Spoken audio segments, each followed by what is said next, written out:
Beatriz García, ala, vamos con el Banco de España. Teníamos poco con leires, con cloacas, con chorizos por todas partes, con corrupción. En el Banco de España, follón por todo lo alto, lo han colonizado y la gente va y resulta que se enfada. Alguno se enfada. Sí. Venga, vamos a describir lo que está pasando ahí dentro, que se lo están cargando, como todo. La verdad que parece mentira que el Banco de España nos vaya a dar para una saga, pero es que una institución así como aburrida se ha convertido, bueno, pues Pedro Sánchez acaba de hacerla estallar por los aires. Nuestra audiencia, ¿se acuerda todo el mundo de lo que ha pasado? Básicamente, pues lo que dice Carlos, Pedro Sánchez quiere colonizar el Banco de España y para eso, ¿qué decide? Bueno, pues poner a un ministro de los suyos al frente, o sea, un enchufe completamente escandaloso y nos preguntábamos todos, pero cuando el Banco de España le toque el turno de analizar, por ejemplo, la reforma de pensiones que el ministro que ahora es jefe elaboró, puso en marcha en el año 2023, ¿qué va a pasar? ¿Cómo va a ser este instituto, este organismo objetivo, honesto? Hombre, objetivo ya te digo yo que no. Pues ya está, pues Eso es está que claro, pero vamos. efectivamente era imposible que fuera objetivo, era imposible que fuera honesto y no lo ha sido, porque ¿qué ha pasado? Que el informe de las pensiones, bueno, pues le han recortado prácticamente a la mitad. Se decide que no se habla de pensiones, uno de los principales problemas de España, uno de los principales problemas para el Banco de España el año pasado, pero este año ha desaparecido, se esfumó, no se habla de las pensiones. ¿Y esto en qué ha derivado? Bueno, pues en un escándalo sin precedentes, que vamos a poner aquí las caras de los protagonistas, donde ha habido un directivo huido, que es Ángel Gavilán, el primero en saltar del barco. Le hacen presentar el informe de las pensiones, él dice, yo lo presento, pero me voy, o sea, cojo la maleta, cojo mi planta, si la tenía en el despacho, y me largo. Que los rumores, por llamarle algo, porque son más que rumores, aseguran que cada cosa que hacía era supervisada personalmente por Escrivá. O sea, vamos, que hemos llegado a la dictadura del Tipex, te lo borro, el bolirrojo, pongo lo que me da la gana y dirán ustedes, bueno, esto será su opinión. Bueno, no es opinión. O sea, de la parte de pensiones no se está alertando básicamente de nada, la parte del cuponazo catalán no aparece, la crítica al deterioro institucional tampoco, la parte de la condonación de deuda no se critica en nada, de tema de vivienda efectivamente es un cachondeo lo que aparece, prácticamente no hay referencias actuales a cómo está el mercado, pero sobre todo una cosa más básica, antes de la llegada de este señor 303 páginas, con la llegada de este señor 199, a mí me faltan más de 100. Hombre, es claro, que han dejado el informe tiritando. Claro. Y otra cosa, antes de la llegada de Escrivá, más de 100 veces se hablaba de pensiones, aparecía la palabra pensiones 100 veces. Con Escrivá al frente 20 veces en pequeñito y prácticamente para dar paso a otro tema, no se crean que paraban aquí. Venga, pero más bueno, protagonistas. Ángel Gavilán salta del barco y Escrivá, ¿qué hace? Mueve la bolita entre sus directivos. Carlos Tomás, director general adjunto de Estabilidad Financiera, nuevo nombramiento de Escrivá. Carlos Tomás era el número 2 de Ángel Gavilán, pero decide trasladarle a este departamento de Estabilidad Financiera, que también hace informes de estabilidad financiera, pero hace informes macro, habla más de los bancos, Sí, vamos, tipos de interés. Que el uno se ha ido y al otro lo ha alargado. Y al otro lo ha alargado a un departamento que no analiza, como en el que estaba, la política económica del gobierno. Es un departamento más light. Vete que no vas a molestar. ¿Y a quién ha puesto? ¿Quién estaba aquí y le ha cambiado el papel? Galo Nuño. Ahora es el nuevo director general adjunto de Economía. Y esto Escrivá, bueno, Escrivá va a hablar del tema el lunes. Escrivá va a explicar por qué Ángel Gavilán se ha alargado y por qué él mismo ha manipulado de forma descarada el informe de las pensiones. Pero podemos decir, ahora mismo se está buscando número 1 en la dirección de Economía. Y Escrivá ha decidido poner como número 2 a uno de los suyos. ¿Puede ser que esta estrategia, este cambio de directivos, sea para que Galo vigile al que venga, al que ya está buscando Escrivá fuera? ¿Qué perfil tiene? ¿Este es muy del PSOE? Tiene un perfil muy técnico, también un poco técnico. como Carlos Tomás, pero vamos a ver, si tú le cambias, podemos interpretar que lo está premiando. ¿Pero es técnico, no sé cómo llamarle, amoldable? Él estaba en estabilidad financiera. ¿O no? Pues tiene pinta de que sí, porque si tú lo pones donde a ti te interesa, que es el departamento que hace las estadísticas que analizan la política del gobierno, pues tiene pinta de que va a ser pues más suave. Sea como sea, aquí había gente que eran técnicos, que eran profesionales, y al número 1 y al número 2, el uno se ha tenido que marchar por vergüenza torera y al otro lo han alargado. O sea que vamos a dejarnos, claro, la historia es muy fácil. Este señor, bajo orden de están remodelando todo un organismo que tiene que tener unas alertas económicas. ¿Para qué? Para que no haga alertas económicas.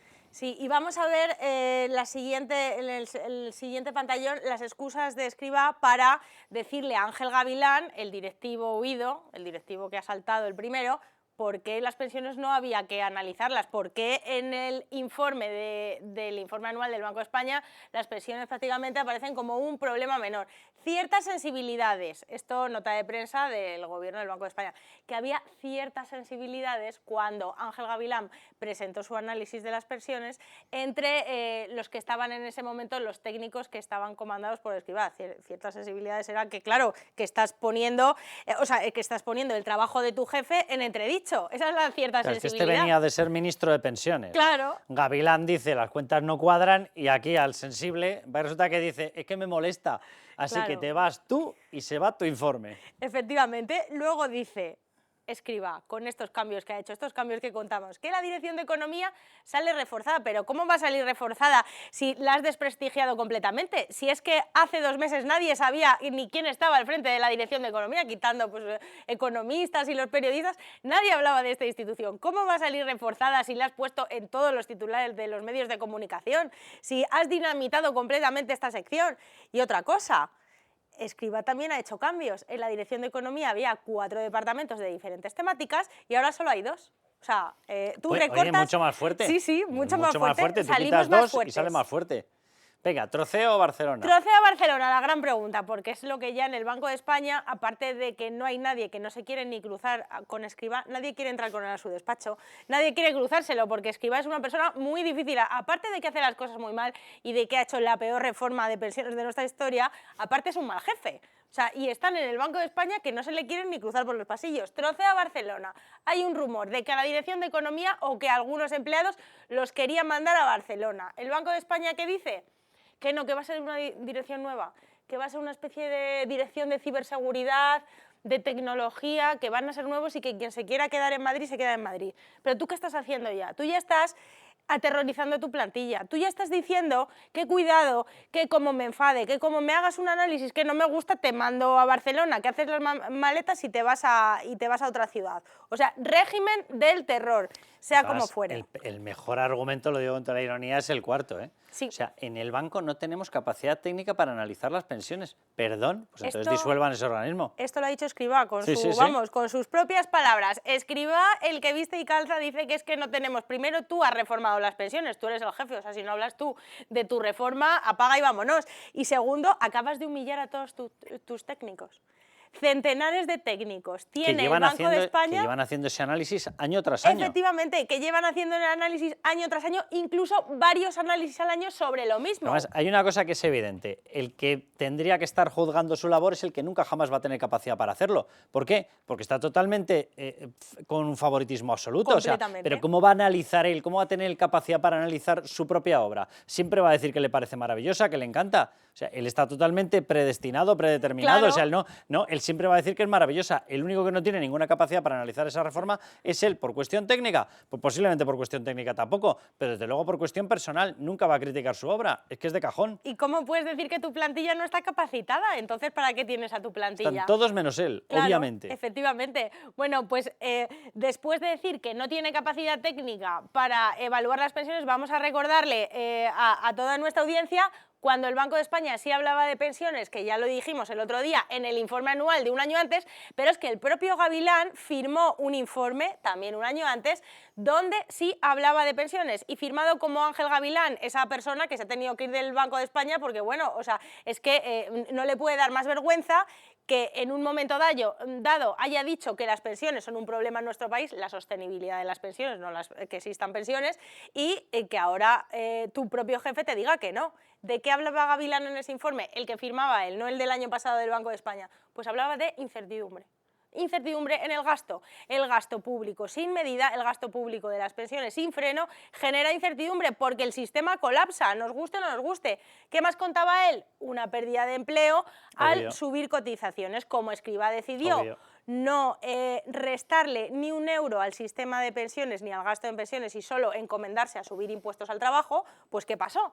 Que entonces nos han entrado 3 subidas de impuestos, 3 subidas de cotizaciones al trabajo que ahora mismo están soportando sobre todo los sueldos más altos, pero todos los trabajadores de nuestro país, trabajadores, autónomos, empresas, están soportando. Lo que pasa es que hay un perfil de trabajadores que soporta 3 subidas de cotizaciones y esto genera desempleo, esto genera destrucción de empleo. La empresa no puede asumir ese sobrecoste que cada año la Seguridad Social te está poniendo ahí.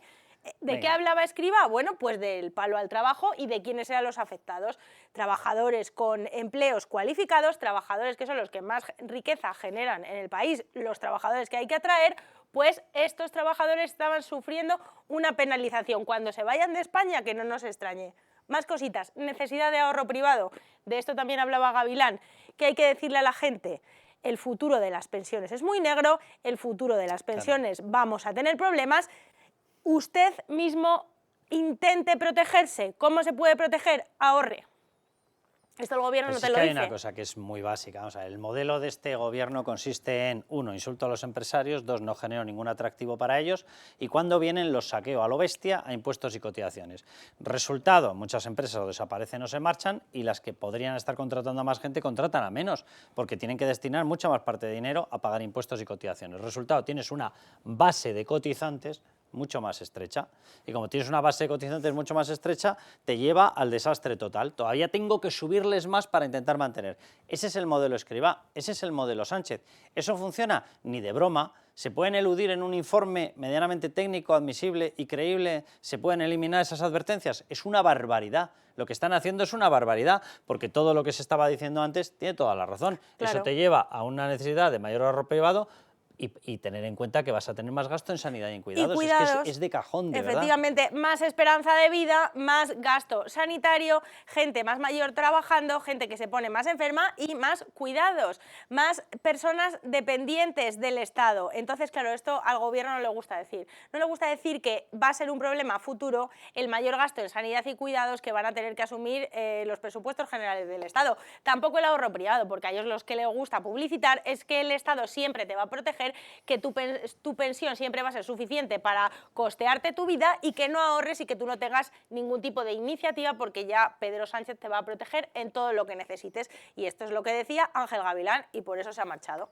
Bueno, se ha marchado, lo han empujado y el pobre hombre se ha tenido que marchar porque la opción era, si me quedo tengo que asumir esta barbaridad y si no, pues me marcho y corte de mangas. Pues bendito sea el corte de mangas. Pues completamente. Esto es lo que tenemos en el Banco de España, pero la verdad que en nuestro país ideas rocambolescas tenemos unas cuantas, porque hay que hablar de Irene Montero, que está muy obsesionada con la expropiación. Sí, le gusta mucho, menos la de su casa, ¿no? La del casoplón suyo, la de Galapagar, ese no, ¿no? Efectivamente. Tiene la ministra, bueno, la exministra y ahora eurodiputada magnífica, una idea que es expropiarnos y de esto vamos a hablar la semana que viene, pero vamos a escuchar un avance para que ya vayan acostumbrando el oído. ¿Qué se puede hacer para no llegar al punto de la expropiación? ¿Pero por qué no vamos a llegar al punto de la expropiación? Si es un mecanismo constitucional previsto en nuestra norma, previsto en nuestra legalidad y que nos permitiría garantizar que la vivienda es un derecho. No está previsto en ninguna constitución, no está previsto en ninguna legalidad. El día que se lea un texto legal, de verdad, a esta persona le va a reventar la cabeza. Vamos a ver, lo que pone, que aparece, por cierto, vamos a ver, el artículo 33, derecho a la propiedad privada, aparece en un capítulo que son los derechos, ¿vale? En los principios rectores de la política aparece la posibilidad de expropiar si después de todo, cualquier mecanismo adicional y todo lo que no genere un perjuicio para todo el resto, incluido para los propietarios, se hubiese agotado. Perdón, ¿se ha agotado aquí, por ejemplo, bajar la carga fiscal de la vivienda? No. ¿Se ha agotado aquí, por ejemplo, el construir más? No, cada vez se construye menos por imperativo legal. ¿Se ha agotado aquí el bajar, por ejemplo, todos los trámites administrativos y burocráticos de todos los ayuntamientos y de todo el Estado? No, en absoluto. ¿Se ha agotado aquí el que haya tanta gente metiendo el cazo por todas partes? No, no se ha agotado. Por tanto, no hay ningún texto legal ni constitucional que respalde esa barbaridad que dice Irene Montero. Pero bueno, como le pidamos que empiece a leer textos legales, Dios bendito lo que puede pasar. Pues sí, y si ahora el precio de la vivienda, bueno, ha registrado su mayor subida en 18 años, con estos ataques a la propiedad privada, pues a ver a cuánto se nos va a ir el metro cuadrado en nuestro país. Vale. La subida, 18. 18, o sea, la mayor subida en 18 Dios años, más de bendito. un 12%, pero bueno, que es que estamos, la curva es para adelante y sin frenos. Pues nada, pues de maravilla, sigamos así y con ideucas como las de Irene Montero. Bueno, para la próxima entrega más desastre, ¿qué les diga? A levantar España.